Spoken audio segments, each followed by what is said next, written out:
Hello, I'm James McManus, Chief Investment Officer at Nutmeg. Welcome to your March Investor Update, where I'll be taking questions around the impact of stubborn inflation, the anniversary of the start of the conflict in Ukraine, the latest Brexit deal, and of course, Nutmeg portfolio performance during February.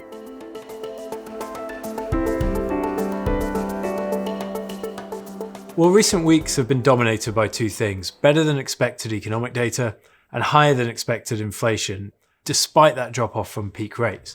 Now, positive economic data, such as the labour statistics and stronger than expected GDP figures we've seen, indicate that an immediate global recession is not yet upon us. However, it also means that central banks have more work to do on tackling inflation, and an economic soft landing from that perspective may make their job harder. As a result, future expectations for interest rates have started to move higher again, with investors no longer expecting the US Federal Reserve, or Fed, to pivot this year and deliver a rate cut by year end. The knock-on impact has been to deliver another blow for bond investors. And despite a stronger than expected earnings season, equities too remain vulnerable to higher interest rates, even if inflation has peaked. Central banks will need to do much more to address those sticky elements that threaten to keep inflation above their targets for longer.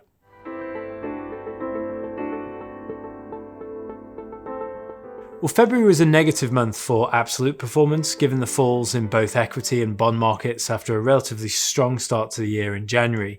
We rebalanced our equity exposure in February to maintain an underweight position, but we added to corporate bond exposure in our medium risk portfolios, where we see opportunities to do so, and we retained our cash weighting in our higher risk portfolios. With bond yields so much higher than they were 12 months ago, why stay underweight bonds? Well, we remain of the view that the balance of risk is still in favour of underweight positioning to selected fixed income assets at the current time. The last 12 months has taught us not to underestimate monetary policy expectations against resilience in inflation data and the need for central banks to wind down holdings in their own government bonds.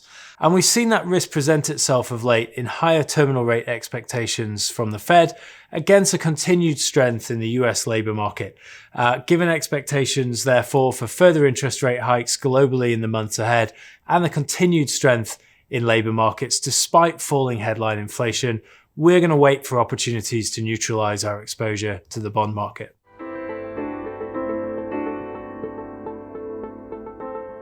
Well, the war has been unexpectedly long, and at the moment there's no clear end in sight. And as spring approaches, the conflict appears to be entering a potentially new phase as Western allies continue to scale up their support for Ukraine, and there appears to be no signs of retreat from Russia.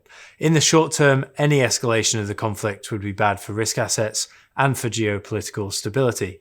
Now, last year the conflict drove an energy crisis in Europe, and sanctions restricted the flow of key commodities from Russia. The impact of those actions is still playing out today. Now, energy prices have come down a long way from the highs of last year, but they're still likely to remain volatile over the medium term.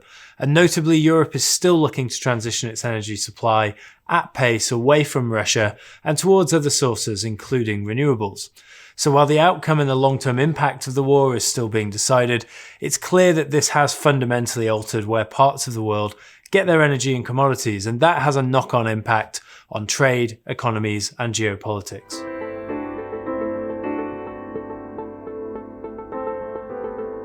It's an interesting topic. Surveys show that global investors have been consistently underweight UK equity markets for some time now. The complexity of Brexit, political dramas, and the makeup of the UK stock market are all reasons why global investors have shunned the UK in recent years.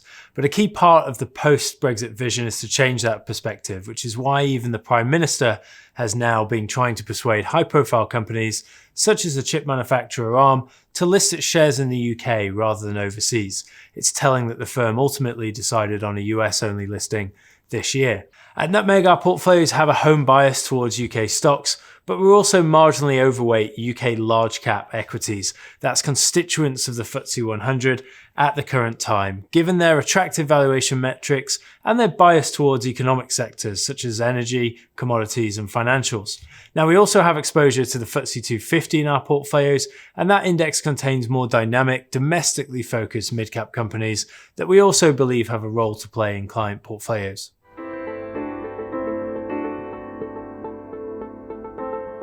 Well, we'll be keeping a close eye on the economic data, particularly around inflation. And at the end of March, central banks in the US, Europe, and UK will meet to decide whether they increase interest rates again, and we'll be monitoring that very closely. And on March 15th, the UK Chancellor will deliver his budget. We'll be watching this, providing analysis of what it means for you on our Nutmegonomics page, so do keep an eye out for that.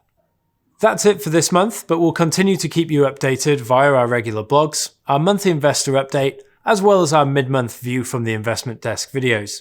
If you do have any questions or suggestions for a topic you'd like us to discuss in next month's investor update, you can contact us via social media, email, or in the comments section below this video.